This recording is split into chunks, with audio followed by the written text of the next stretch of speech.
दक्षिणं वर्षं तद्भारतं न भारतीयत्र सन्तति।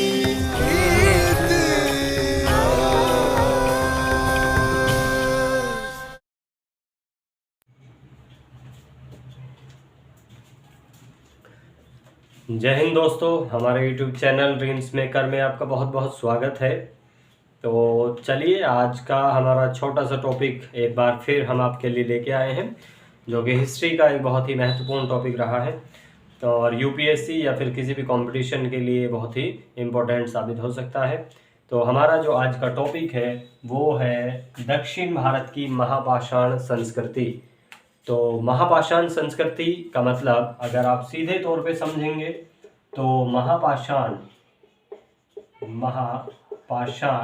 अर्थात इसको इंग्लिश में हम कहेंगे मेगालिथ।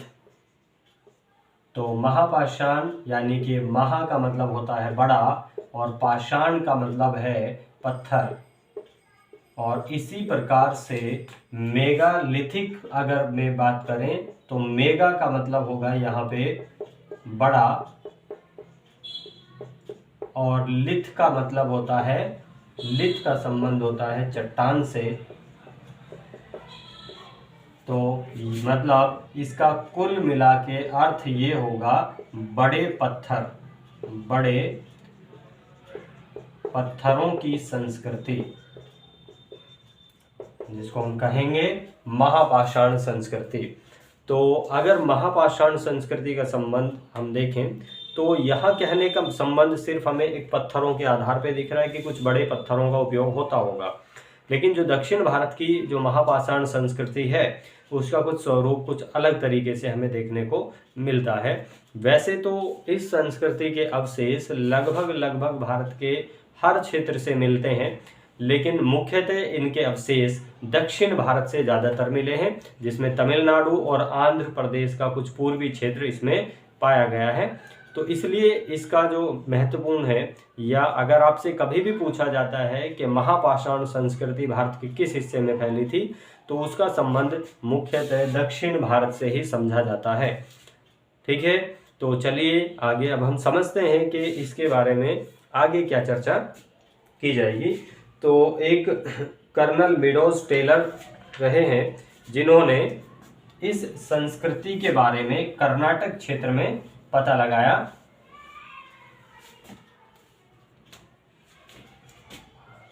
कर्नल मेडोज,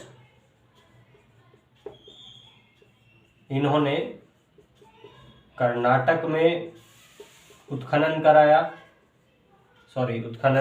या कर्नाटक में खोज की जो महापाषाण संस्कृति है। इनके अलावा अलेक्जेंडर रीड,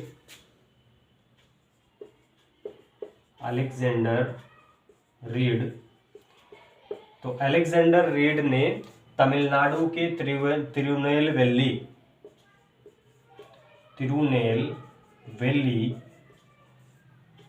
तमिलनाडु, तो यहाँ से इस क्षेत्र की पहचान की। अब इसमें जो मुख्यतः जो यहाँ से जो महापाषाण काल के जो अवशेष प्राप्त हुए हैं, उन महापाषाण काल की अगर बात करें तो महापाषाण का संबंध यहाँ पे समाधान से मुख्यतः रहा है। समाधान अर्थात जो दफनाने की प्रक्रिया या शव का जो अंतिम संस्कार, डेड बॉडीज को जो एक उनका फ्यूनरल जो किया जाता है या अंतिम संस्कार जो किया जाता है, तो इसका संबंध यहाँ पे इससे रखा गया है, इस सब से माना जाता है। अब इसके आधार पे अगर हम देखते हैं तो यहाँ पे दो प्रकार के समाधानों की बात की गई है। तो दो प्रकार के समाधान यहाँ पे देखे जाएंगे, और दो प्रकार के समाधानों में कौन कौन से समाधान यहाँ पे होंगे। तो समाधान यहाँ दो प्रकार के देखे गए, एक आंशिक समाधान, आंशिक समाधान, और दूसरा होता था पूर्ण समाधान। और आंशिक समाधान में क्या होता था या पूर्ण समाधान में क्या होता था, ये हम समझेंगे। लेकिन इससे पहले हम समझेंगे कि इसको महापाषाण संस्कृति दक्षिण भारत में इस पे ज़्यादा विस्तार या ज़्यादा इसकी व्याख्या क्यों की जाती है। तो देखिए इसका संबंध समाधान से रहा है, ये चीज आप समझ चुके हैं। मतलब क्या होता था कि जो कब्र होती थी, उस कब्र में मान लीजिए यहाँ किसी व्यक्ति को इसमें अंदर की तरफ, मान लीजिए यहाँ ये कोई व्यक्ति है, तो इस व्यक्ति को अगर यहाँ दफनाया जाता है, तो अगर एक डायरेक्शन के आधार पे हम देखते हैं तो मान लीजिए यहाँ नॉर्थ, साउथ, ईस्ट और वेस्ट ये है। तो इसमें ये होता था कि एक कब्र के अंदर जिस भी मनुष्य को दफनाया जाता था, तो उस मनुष्य का जो सिर होता था वो होता था किधर की तरफ, ये सिर है, तो सिर पूर्व दिशा में रखा गया और पैर जो है वो पश्चिम दिशा में रखे गए। सिर पूर्व में और पैर पश्चिम दिशा में, और इसको एक कब्र के अंदर दफना दिया गया है। और इसे कब्र में दफनाने के बाद इसके ऊपर बड़े बड़े पत्थर रख दिए जाते हैं इस तरह से, और बड़े बड़े पत्थर रख के उसको एक पूरी तरीके से एक चट्टान का रूप दे दिया गया। ठीक है, तो इसलिए इसको कहा गया है कि ये एक महापाषाण संस्कृति रही है। मतलब इसमें जो समाधान किया जाता था, जो कब्र वगैरह में दफनाया जाता था, उसके ऊपर इतने बड़े बड़े पत्थर रख दिए जाते थे और बड़े बड़े पत्थरों को रख के एक पूरी तरह से उसको कवर कर दिया जाता था, ताकि जो जंगली जानवर होते थे वो उनको अंदर से खोद के ना निकाल सके। ठीक है, तो इसलिए इस संस्कृति को महापाषाण संस्कृति कहा गया है, जो कि दक्षिण भारत में काफी ज्यादा प्रचलित रही है। तो ये तो रहा एक सिंपल। अब इसके अलावा अब हम देखते हैं कि इसमें दो तरीके का समाधान जो है वो किस प्रकार से किया जाता था। तो दो प्रकार के समाधान, एक आंशिक समाधान और एक पूर्ण समाधान यहाँ होता था। तो चलिए देखते हैं इसमें क्या है।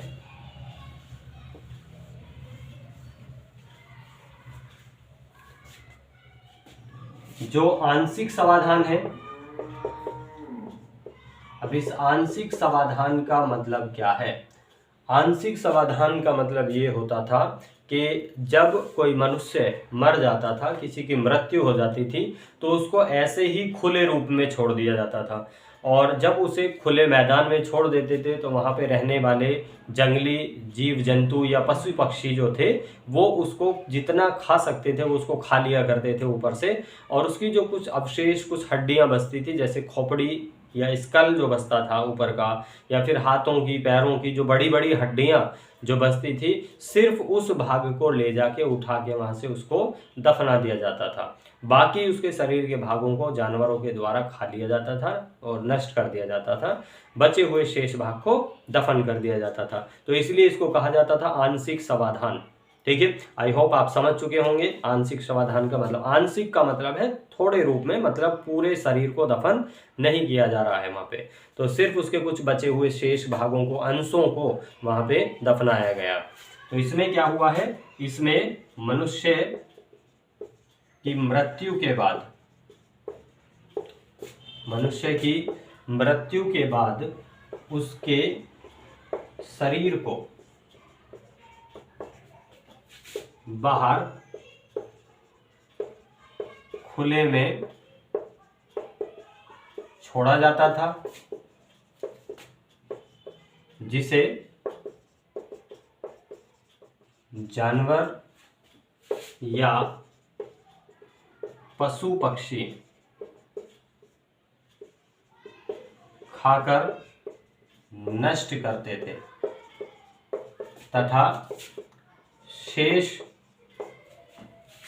बचे हुए भागों को, जिसमें क्या क्या था, खोपड़ी, मुख्यतः खोपड़ी बचती थी, क्योंकि खोपड़ी स्कल की जो हड्डी है वो बहुत ही ज़्यादा मजबूत होती है, या फिर जो बड़ी हड्डियां होती हैं, हाथ, पैर आदि की बड़ी हड्डियां, तो ये सब बचता था और उसको दफना दिया जाता था।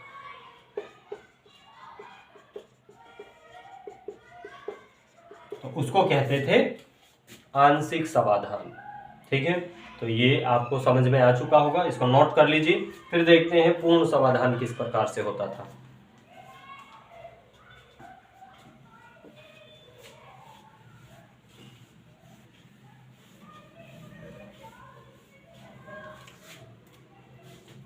देखिए पूर्ण समाधान, तो पूर्ण समाधान जो है ये एक पूरे तरीके से मतलब पूरे शरीर को, इसमें मरने के बाद इंसान के पूरे शरीर को दफनाया जाता था, पूरे शरीर को दफनाया गया। और उस पूरे शरीर को दफनाने के लिए वहां पे उनके लिए अंत्येष्टि उपकरण, मतलब जब उनके पूरे शरीर को दफनाया जाता था तो उसके लिए थोड़ा बड़ा एरिया खुदाई करनी पड़ती थी, गहरे गड्ढे खोदने पड़ते थे और उनको खोद के उनमें दफनाया जाता था। तो उनके लिए कुछ अंत्येष्टि उपकरण हुआ करते थे। अंत्येष्टि उपकरण अर्थात उनका अंतिम संस्कार करने के लिए जिन उपकरणों का वो प्रयोग करते थे उनको अंत्येष्टि उपकरण कहा गया। जैसे कि इसमें लोहे के क्या होते थे, लोहे के खुदाई करने वाले के उपकरण, अब वो भाला वगैरह इस प्रकार के हुआ करते थे। और दूसरे इनके अलावा और जो मिट्टी के कुछ बर्तन, तो ये सब जो था ये अंत्येष्टि उपकरण में वहां पे पाया जाता था। ठीक है, तो ऐसा उनके साथ समझा जाता था कि या तो जब उन्हें दफनाया गया था उनकी कब्र में ही उनको दफनाने के साथ इन उपकरणों को भी वहीं दफना दिया जाता था या फिर उसकी कब्र के साथ उनको रख दिया जाता था। ठीक है, तो ये था पूर्ण समाधान। और इसी पूर्ण समाधान में जो छोटे बच्चे होते थे, बच्चों का जो समाधान किया जाता था, बच्चों का समाधान एक मिट्टी के जो कलश होते थे, मिट्टी के बड़े बड़े कलश में भरकर दफनाया जाता था। छोटे बच्चों को मिट्टी के बड़े बड़े जो कलश होते थे, बड़े बड़े जो बर्तन होते थे, उनमें उनको रख के और तब दफनाया जाता था। और इस सिस्टम को कहा जाता था कलश समाधान, कलश समाधान। ठीक है, तो वो पूरी तरीके से बच्चों को कलश में दफना देते थे। तो ये भी एक पूर्ण आंशिक या पूर्ण समाधान का ही हिस्सा रहा है। तो जो बड़े व्यक्ति होते थे उनको एक कब्र में उसमें दफनाया जाता था उनके पूरे शरीर को, और इसमें जो बच्चे थे उसको एक कलश के अंदर रख के दफनाया जाता था जिसको कलश समाधान कहते थे। ठीक है, तो ये दो प्रकार के कुछ समाधान हमने देखे। तो ये इस प्रकार की संस्कृति। अब इनमें जो दफना दिया जाता था, दफनाने के बाद उनकी कब्र के आसपास या उनके ऊपर एक बहुत बड़े बड़े पत्थरों का एक बहुत बड़ा ढेर लगा के एक ऊंची चट्टान खड़ी कर दी जाती थी। इसलिए उस क्षेत्र को या उस संस्कृति को कहते थे महापाषाण संस्कृति। चलिए ठीक है, तो आई होप आपको ये समझ में आ चुका होगा और बहुत ही अच्छे से आपको एक्सप्लेन करने की कोशिश की है। तो आपको अच्छा लगा होगा, और वीडियो अगर अच्छा लगा है तो लाइक, सब्सक्राइब और कमेंट करके ज़रूर बताइएगा। चलिए धन्यवाद।